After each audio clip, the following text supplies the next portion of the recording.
कि ओ भक्तों स्वर्ग से आयो है संदेश, बुलावो आयो राम को। भक्तों बुलावो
अगर मेरी आवाज उन माता जी के पुत्र उनके बहू के कानों में जाती हो तो ये बात वो ध्यान से सुनेंगे कि उन माता जी का आपके लिए क्या संदेश है। 1 मिनट का मोहलत यमराज बाबू से मांगकर चली आ रही है, अपने बहू के पास आती है। कहा बहू मुझे तुझसे कुछ बात करनी है। कहा कहिए कहिए ना माँ जी क्या बात करनी है, बोलिए।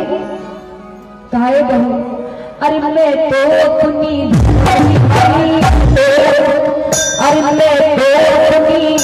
धर्म निभाती, अब बांध के रखियो ये परिवार, बुलावो आयो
बेटे के पास आती है और बेटे से कहते हैं बेटा मुझे तुझसे कुछ बात करनी है। कहा कहो ना माँ क्या कहना चाहती हूँ। कहा कहना यही चाहती हूँ अरे भाई भाई अरे मिल के रहना,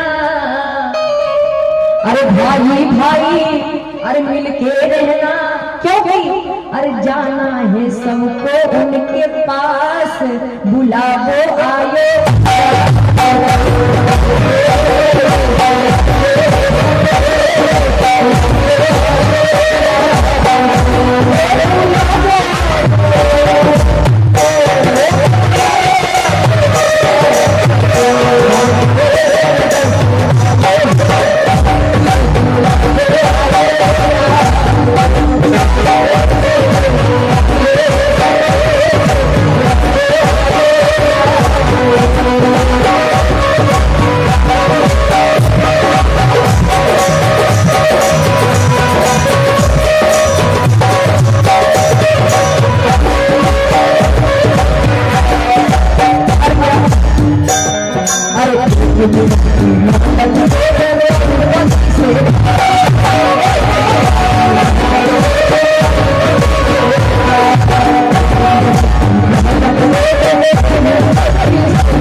कुछ बात करने आई हूँ। कहा कहो ना क्या कहना चाहती हूँ? कहा कहना यही चाहती हूँ अंतिम बार। अरे रोली मोली चुनरी मेहंदी, अरे रोली मोली चुनरी मेहंदी, अरे मोतियन से भर दो मेरी मांग, बुला दो आयो राम।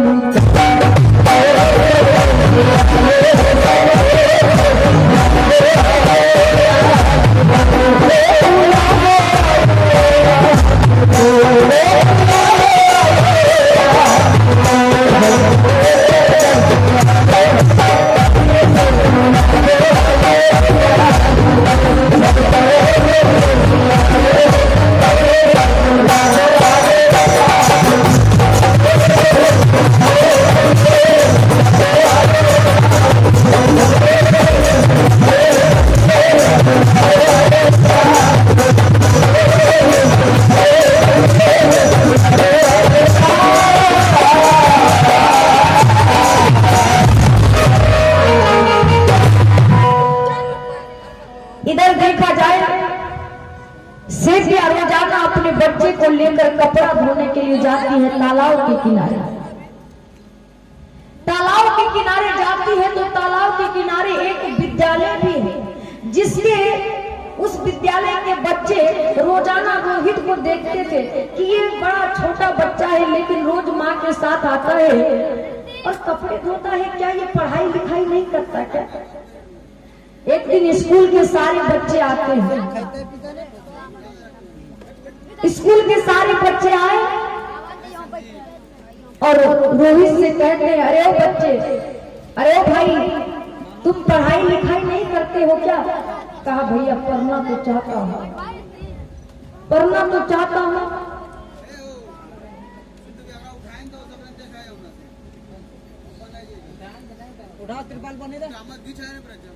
कहा तुम पढ़ाई लिखाई नहीं करते? कहा ए भाई मैं पढ़ना तो चाहता हूँ लेकिन मेरी जो मालकिन है वो मुझे पढ़ने नहीं देती है, मैं पढ़ना चाहता हूँ। कहा तो भाई एक काम करो ना, अरे तुम जब कपड़े धोने के लिए आओगे ना तो तुम्हारे जो कपड़े सारे होंगे सारा हम सब मिलकर धो देंगे, तुम्हारी माँ चली जाएगी और तुम कुछ देर के लिए हम लोगों के साथ विद्यालय में ही रहना, विद्यालय में रहना, घूमना, पढ़ाई करना, मेरे साथ खेलना। कहा ये तो बड़ी अच्छी बात है। कहा तो यही कर। अब रोजाना से भी आती अपने बच्चे को साथ लेकर जल्दीबाजी में बच्चा सारा कपड़ा धो देता और रोहित को लेकर विद्यालय में चला जाता, कुछ पढ़ाई लिखाई करता, खेलता। अब रोजाना सब लोग अलग अलग प्रकार के भोजन लाते थे और रोहित को खिलाता, रोजाना अलग अलग प्रकार के व्यंजन लाते थे और खिलाते थे।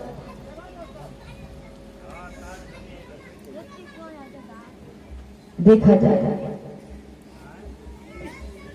एक दिन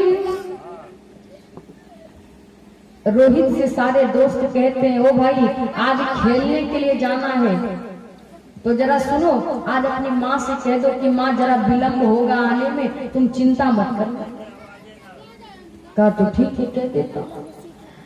कहा माँ आज मैं अपने दोस्तों के साथ, अपने भाई लोग के साथ खेलने के लिए जा रहा हूँ तो आज थोड़ी विलंब हो जाएगी तो चिंता मत करना। कहा तो ठीक है जाओ बेटा लेकिन जल्दी वापस आ जाना। कहा माँ मैं कोशिश करूंगा जल्दी आने का। कहा जाओ। ए बाबूजी कहना है ओ राही रे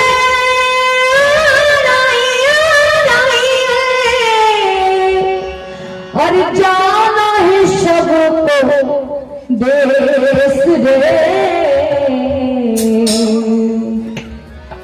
अरे ना यहाँ अपना देश रे, अरे जाना है परदेश।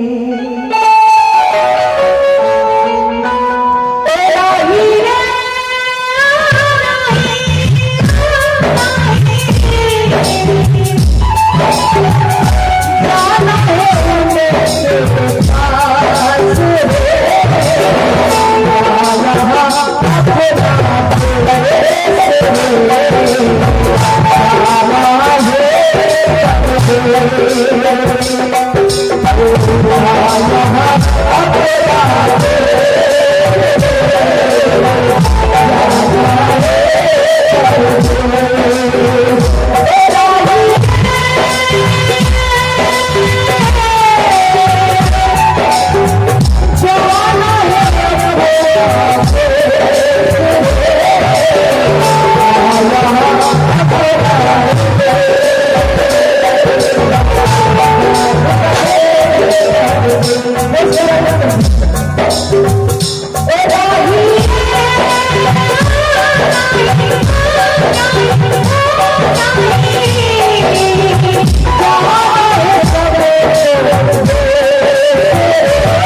अपना देश रे जाना है परदेश। भगवान की देखा जाए आज जब रोहित सारे बच्चों के साथ खेलने के लिए चला है,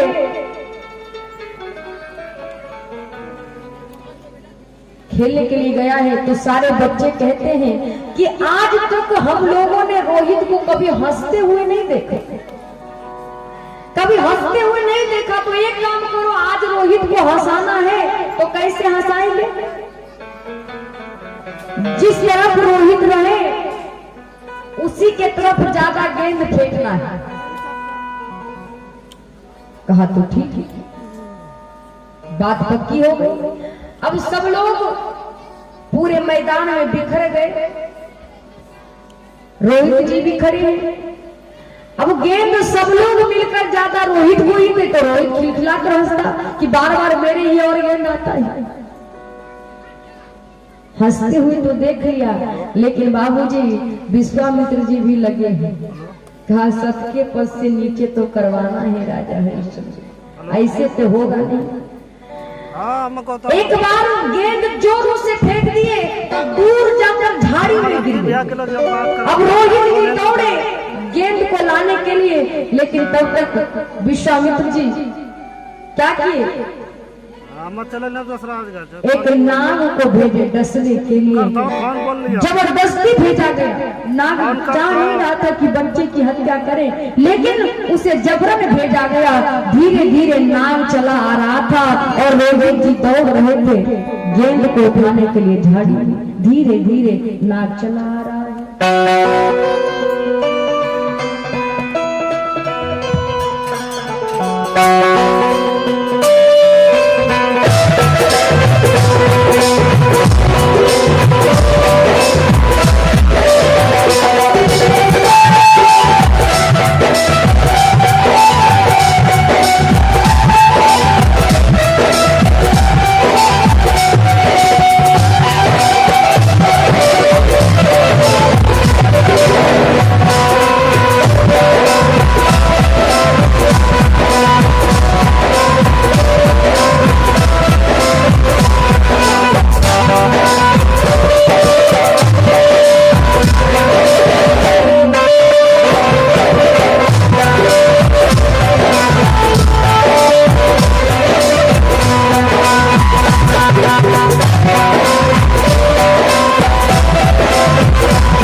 हरि तोड़ कर रोहित आया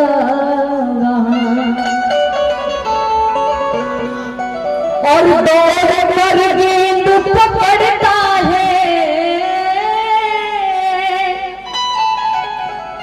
और सोचते सोचते विषधर भी अरे रोहित लपटाता है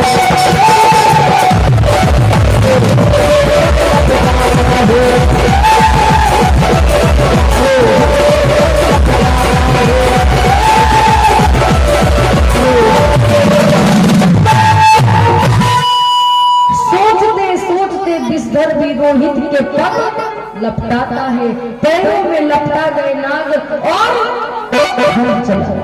बोलिए प्रेम से वृंदावन बिहारी लाल की। फन चला दिए बाबूजी, जो ही फन चलाए जोर से रोहित चिल्लाते भैया देखो ना मुझे काट लिया, देखो ना मुझे कुछ काट लिया। दौड़ कर आते हैं, देखा कि तुरंत एक सर्प बाहर निकला। सारे जो बड़े बड़े बच्चे थे सब समझ गए कि इस विषधर ने ही रोहित को काट लिया। रोहित चिंता मत करो भाई, तुम चिंता नहीं करो, अरे मैं हूं ना, अच्छे वैद्य के पास तुझे ले जाता हूँ, चलो रोहित। लेकिन जो ही उठाना चाहते हैं, कहे भैया अरे भैया अब मैं मरता हूँ, मुझे अब कहीं ना लेकर जाओ भैया। मुझे लग रहा है कि अब मैं इस संसार में नहीं रह सकता, मैं मर जाऊंगा भैया, मैं मर जाऊंगा, मैं जिंदा नहीं रह सकता। रोहित ऐसा क्यों करता है? अरे पागल हो गया क्या तू रोहित? अरे अच्छे वैद्य के पास, अच्छे डॉक्टर के पास तुझे मैं लेकर जाऊंगा। चलो रोहित लेकर का भैया नहीं, आपसे बस यही निवेदन है, मेरी एक प्रार्थना है कि बस एक बार कि भैया अब मैं मरता हूँ, अब सब यहाँ से चल देना, अरे अंतिम बार प्रणाम किया। ए भैया बस मेरी माँ से जाकर यही कहना कि तुझे अंतिम बार प्रणाम किया, मेरी माँ से जाकर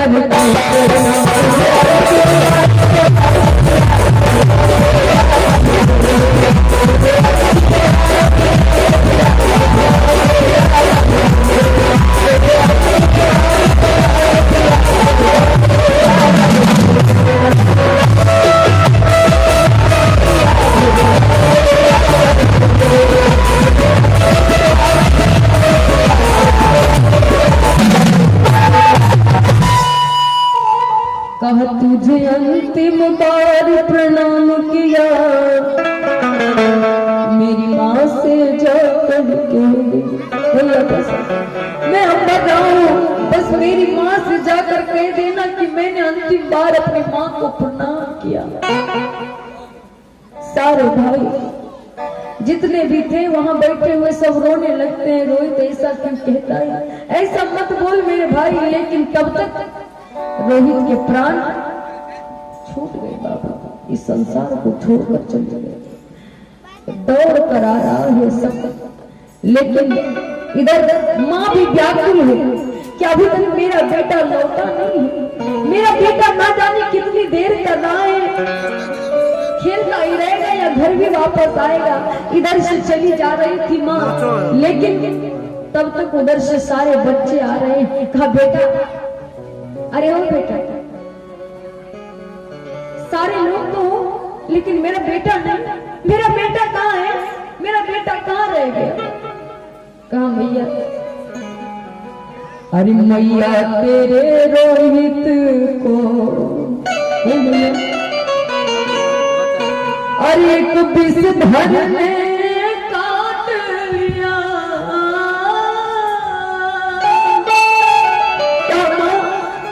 तेरे रोहित को विषधर ने काट लिया मैया, वो इस संसार को छोड़कर चला गया। तुझे अंतिम बार प्रणाम किया, तुझे अंतिम बार प्रणाम किया।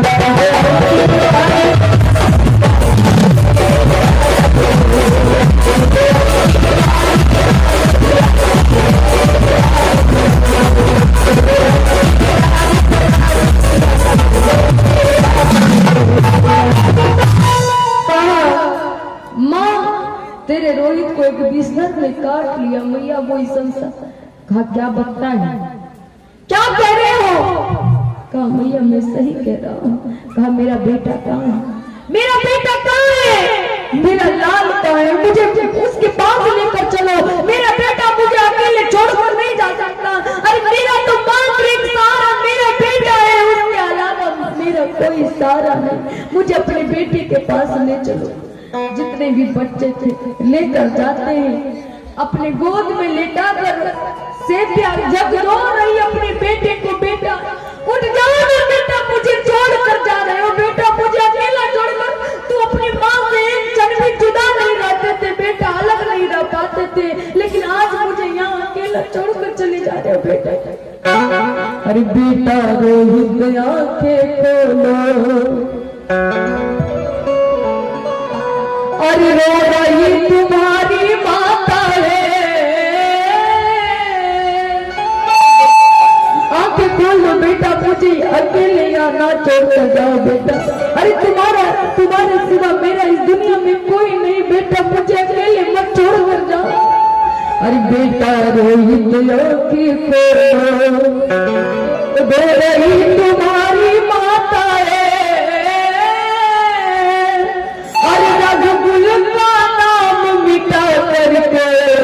अरे क्यों हमें छोड़ कर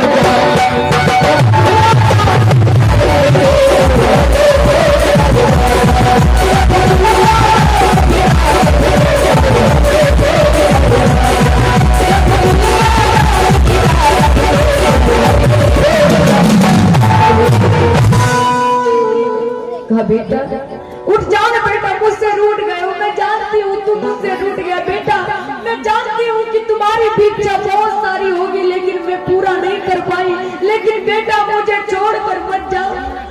आज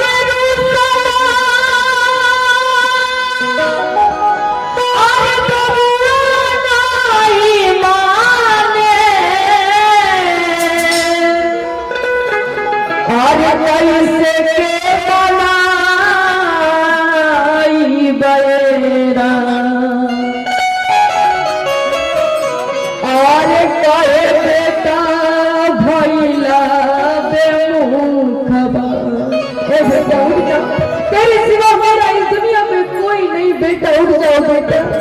आज का है बेटा, बेटा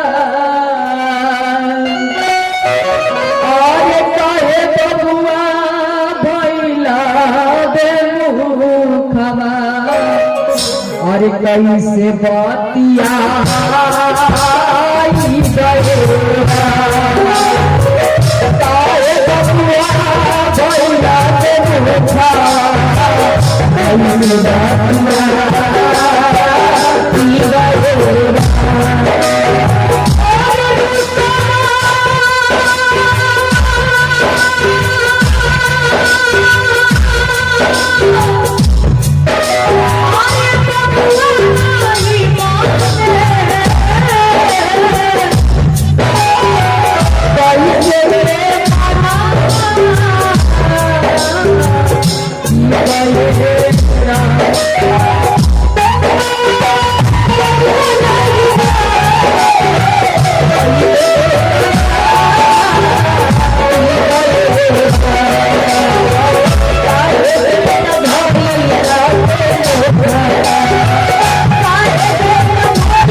जी देखा जाए लाख उठाती रही लेकिन बेटा इस संसार में रहेगा तब तो उठेगा ना बाबू। आंचल में ढकी हुई है अपने बेटे को लेकर पागलों के भांति बाबूजी बाल बिखरे हुए रो रही है, चिल्ला रही है, चीख रही है, पागलों की बातें उठती है, बजती है, गिरती है। अरे आंचल में ढाक के रोहित को अर्श प्याले रोती जाती है।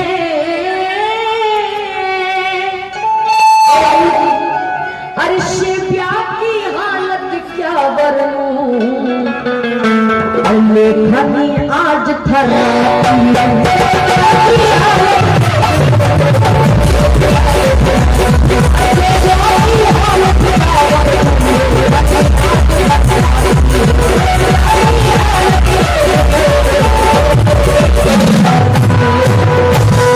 आंचल में ढाक के रोहित को सेव्या में रोती जाती है। हर सेव्या की हालत क्या वर्णूं, लेखनी आज थर्राती। ऐसा हाल बाबूजी सेव्या का हुआ है, पागलों की भांति दौड़ कर जाती है आपकी मालकिन के पास। मालकिन मुझे अपने बेटे के लिए कफन दे दो, मेरे बेटे के लिए मुझे कफन दे दो। बेटा मेरा मरा है कि तेरा मरा है? तेरा ना बेटा मरा है तो मेरे पास क्यों चली आई है? जा जा जाकर मिल ले तेरा ना, मैं तुझे एक फूटी कौड़ी भी नहीं देने वाली। कफन की बात करते हैं। मालकिन आप ऐसा कहते हो तो दुनिया वाले क्या वो मदद करेंगे हमें? कहा जो तुझे करना है जाकर उधर करो, मेरे घर के सामने न